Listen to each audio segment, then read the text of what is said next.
وهذا يسأل سؤالا فيقول: هل كانت النبوة للإمام علي ولكن جبريل أخطأ ونزل على محمد؟ أسئلة حائرة. بدع، تيارات في أوساط الشباب، ليس هناك مأوى يأوي إليه الشباب أعظم من كتاب الله. هل أخطأ الأمين جبريل فنزل بالنبوة على محمد وكان مكلفا أن ينزل بها على الإمام علي؟ الجواب على ذلك بسيط. كم كان سن الحبيب محمد عند النبوة؟ كان 40 سنة. فكم كان سن الإمام علي عندما نزل الأمين جبريل على رسول الله؟ كان سن الإمام علي 8 سنوات. فهل يعقل أن يكون هناك نبي لا يزال في عصر الطفولة؟ وكيف يخطئ الأمين جبريل وهو مكلف بأمر من رفع السماء بلا عمل؟ ولو أن الأمين جبريل أخطأ لفصل من ديوان الملائكة. إذا كان الله تعالى يقول عن حبيبه ومصطفاه محمد: ولو تقول علينا بعض الأقاويل لأخذنا منه باليمين ثم لقطعنا منه الوتين فما منكم من أحد عنه حاجزين. ويقول في حق الأمين جبريل: إنه لقول رسول كريم ذي قوة عند ذي العرش مكين مطاع ثم أمين. كيف يكون أمينا ثم يخلف وعد الله وأوامر الله؟ إنها فتن، إنها سموم تغذى بها أوساط الشباب وهم عن ذلك غافلون. سوريا تقام فيها دولة للشيعة العلويين. أتدرون ما الشيعة العلويون الذين ينتسب إليهم حافظ لا أسد؟ إن هؤلاء الشيعة العلويين هم الذين يعتقدون أن الله أرسل جبريل بالرسالة على علي فأخطأ جبريل ونزل على محمد.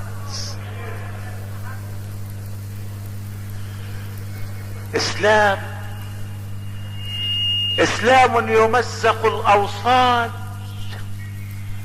تمزق أوصاله. إسلام تقطع أركانه. ولذلك إذا ذهب أحد الشيعة العلويين لزيارة روضة رسول الله يقف أمام القبر الشريف ويقول: خان الأمين، خان الأمين، خان الأمين 3 مرات. خان الأمين يعني أن الأمين جبريل خان الرسالة. بدلا من أن ينزل على علي نزل على محمد. الباراشوت ما كانش مظبوط. أولم يقرأوا في كتاب الله قول الله تعالى: والذين آمنوا وعملوا الصالحات وآمنوا بما نزل على محمد، بما نزل على محمد وهو الحق من ربهم كفر عنهم سيئاتهم وأصلح بالهم. فلو كان جبريل قد نزل على محمد خطأ لما قال الله في حق جبريل: عالم الغيب فلا يظهر على غيبه احدا الا من ارتضى من رسول فانه يسلك من بين يديه ومن خلفه رصدا ليعلم ان قد ابلغوا رسالات ربهم حتى لا يتسرب اليه شيطان. يسلك من بين يديه ومن خلفه رصدا، اي ملائكة ترصد الوحي وتحرسه. لو كان جبريل خان ما قال الله في حقه مطاع ثم امين.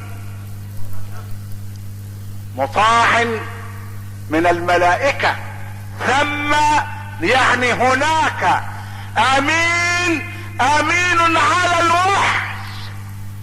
اذا كان الله قال في حق حبيبه ومصطفى ولو تقول علينا بعض الاقاويل لاخذنا منه باليمين ثم لقطعنا منه الوتين، فما منكم من احد عنه حاجزين. لو قال محمد علينا كلاما لم نقله لقطعنا العرق الموصل الى قلبه فقتلناه، ولا يستطيع احد ان يحجز محمدا عنا.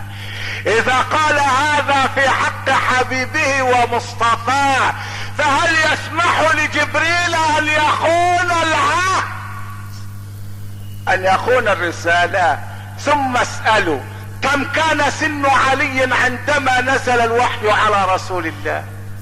كان علي يبلغ من العمر 8 سنوات، فهل كان الغلام الذي لم يتجاوز 8 من عمره يصلح ان يكون نبيا في هذا الوقت وهو لم يتجاوز 8؟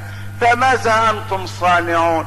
ان الشيعة العلوية والفرقة القديانية والفرقة البهائية والشيعة الرافضة وغير هؤلاء واولئك انما هي اديان صنعت في انجلترا، صنعت هناك في بريطانيا، وصدرتها الينا لتمزق علينا صفوفنا وتخلخل كلمة التوحيد في قلوبنا.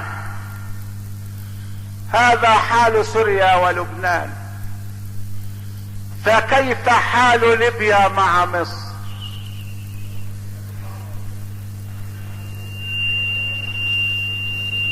حال سوريا مع لبنان دام،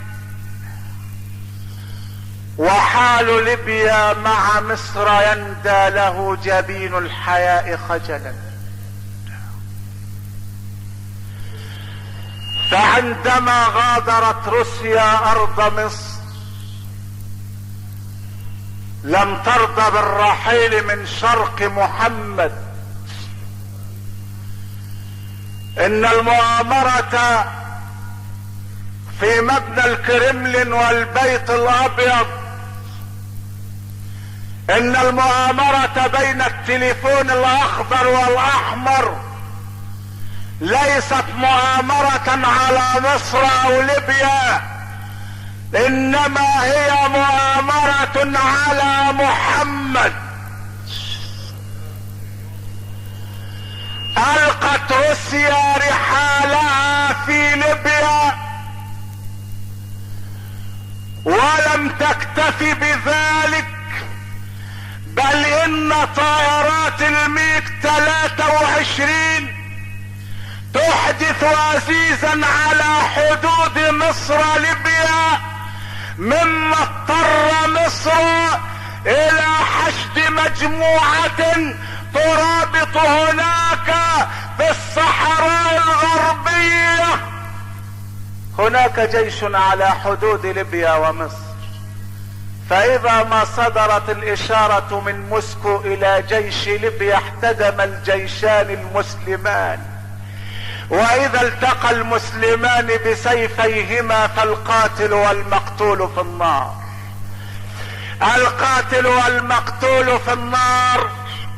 يا حكام ليبيا اتقوا الله، اتقوا الله، لا تحولوا قاعدة عقبة بن نافع الى قاعدة كارل بن ماركس. اتقوا الله يا حكام مصر، اتقوا الله، اتقوا الله، اتقوا الله، واعلموا ان في مصر شيوعيين وناصريين يحاولون دائما ان يعكروا الصفوة بيننا وبين العرب ليصطادوا في الماء العكر.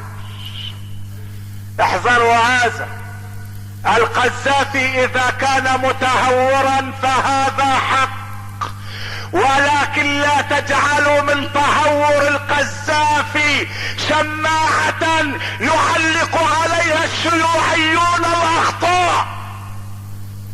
اسمعوا هذا يا حكام مصر، انني اقولها لله خالصة لله، لا ابتغي من ورائها الا وجه الله.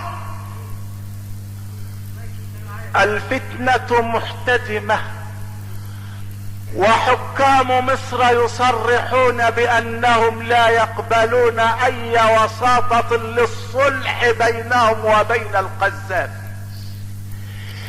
اقول اذا كان ذلك كذلك فاعلموا ان من بيننا في احشائنا من هم اخطر من القذافي 1000 مرة. الشيوعيون في سنة 1948 استطاعوا ان يضعوا جميع الاخوان المسلمين في السجون. كانوا يدخلون دور السينما، الشيوع الملحد يدخل دور السينما ويلقي بقنبلة ويصيح قائلا الله اكبر ولله الحمد. الله غايتنا، الرسول زعيمنا، الجهاد سبيلنا، القرآن دستورنا، الموت في سبيل الله اسمى امانينا. فيقول المسؤولون عن الامن ان الذي احرق وافسد هم المسلمون.